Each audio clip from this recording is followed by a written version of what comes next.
Donc j'étais étudiant aux Arts Déco de Strasbourg jusqu'en 2000 et puis de 2003 à 2005 je suis parti à Madagascar en tant que volontaire international dans le développement durable.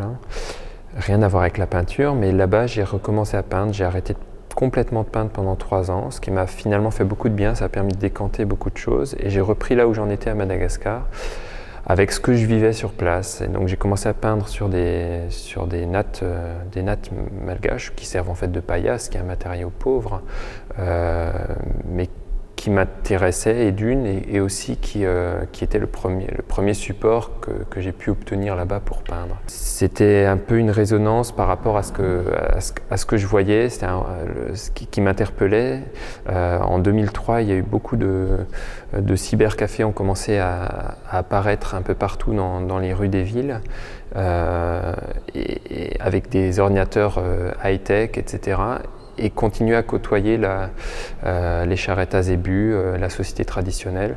Et ce contraste violent entre le progrès technologique qui arrivait de l'Occident et la société traditionnelle et la culture traditionnelle m'interpellait. Et c'est le meilleur moyen que j'ai trouvé pour exprimer ça, c'était de peindre des portraits pixelisés qui évoquent la photographie numérique sur des nattes africaines qui sont vraiment un matériau on ne peut plus traditionnel. Par extension, donc au début j'ai commencé sur les nattes et par extension j'ai commencé à travailler ensuite sur des tissus à carreaux. Mais dans tout ce que je fais, ou presque, j'utilise uniquement des supports qui contiennent des carreaux et qui ne sont pas neutres. Et j'utilise la trame de ce support pour évoquer la photo numérique et aussi pour d'un point de vue purement pictural, ce qui m'intéresse dans ces supports, c'est qu'il y a un dialogue entre la peinture et le support. Au départ, j'ai une formation d'illustrateur, donc forcément ça se ressent, je pense, dans mon travail. Il n'empêche que là, c'est bien la peinture qui m'intéresse et donc la couleur. Donc j'ai pas forcément de matière il n'y a pas beaucoup de matière dans ma peinture, il y a de la matière quelquefois dans les supports. Par contre, ce qui m'intéresse, c'est la couleur. Donc j'ai tendance à utiliser tout ce que je peux trouver en matière de pigments, de peintures différentes. J'ai énormément de peintures différentes et je procède par petits aplats, je dirais même lavis, qui sont avec de la transparence et c'est ce qui crée cette espèce de vibration. Voilà.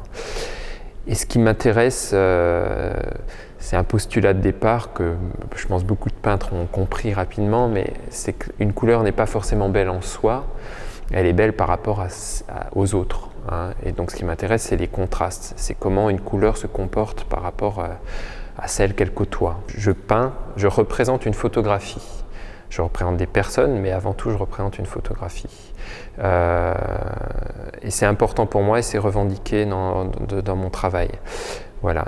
Donc j'utilise la trame du support, quel qu'il soit, pour développer une espèce de mise au carreau par rapport à la photographie.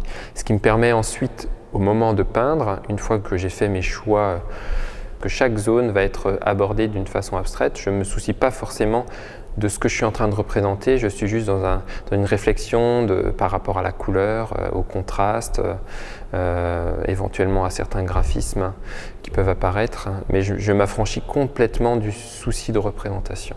Là où j'ai évolué dans mes thématiques, c'est qu'au départ, j'ai d'abord peint des visages vraiment de Madagascar, j'aurais envie de dire typiques, presque avec une iconographie de carte postale. Puis peu à peu, je me suis dirigé vers toujours des visages de Madagascar, mais où je recherchais peut-être quelque chose plus d'universel, voilà, de plus universel sur un questionnement sur l'ensemble des pays du Sud. La chance étant qu'à Madagascar, il y a des gens qui sont très typés asiatiques, des gens très typés africains, et il y a tout ce mélange-là, donc on voyage un peu dans tous les pays du Sud à travers les visages. Aujourd'hui, j'essaie de proposer un regard d'ordre sociologique, hein, donc, où moi j'essaie de garder une espèce de distanciation par rapport à ce que je montre, hein, c'est important pour moi dans les thématiques abordées, mais donc j'ai ouvert sur une question plus globale qui serait un peu quel bouleversement rencontrent nos sociétés, les sociétés, et qui sont liées à Internet. Autour de ce questionnement beaucoup plus vaste et plus global, mais qui englobe tout mon travail depuis 5 ans, j'ai fait tout un travail sur la scène en fait. L'idée c'était un peu de représenter Paris Hilton en Jésus, au milieu de ses apôtres, donc des jeunes people, la jeunesse dorée de Californie. Et je trouve que Paris Hilton, justement, représente beaucoup de choses par rapport à l'hypermédiatisation. C'est quelqu'un qui est uniquement médiatisé parce qu'elle est une riche héritière. Beaucoup de gens ne connaissent peut-être pas forcément Paris Hilton, mais tout le monde a déjà entendu son nom, tout le monde a déjà vu sa photo quelque part. On ne peut pas y échapper, voilà. Donc je trouvais intéressant voilà, c'est un peu une vision un peu iconoclaste de la scène. Forcément, il y a un parti pris parce que en mettant Paris Hilton avec une auréole, forcément, il y a déjà un parti pris, c'est vrai. Mais j'ai quand même envie de laisser de la place aussi aux spectateurs, aux regardeurs, pour se donner des clés de lecture et puis se faire sa propre idée. De la même manière que quand je peins des portraits de Madagascar, ouais, j'ai pas envie d'imposer un jugement, j'ai envie de montrer quelque chose, mais c'est quand même une question intéressante. C'est peut-être une question d'occidental aussi, de se dire comment est-ce qu'eux vivent ce chamboulement cette transition qui est énorme, quoi. Comment leurs traditions vont survivre, Il y a plein de questions quand même, et je pense que je montre aussi quelque chose. Quelque part, je dénonce quelque chose devant des images qui peuvent paraître très, très léchées au départ, très, très, très faciles d'accès. Mais qui raconte quand même quelque chose d'autre derrière.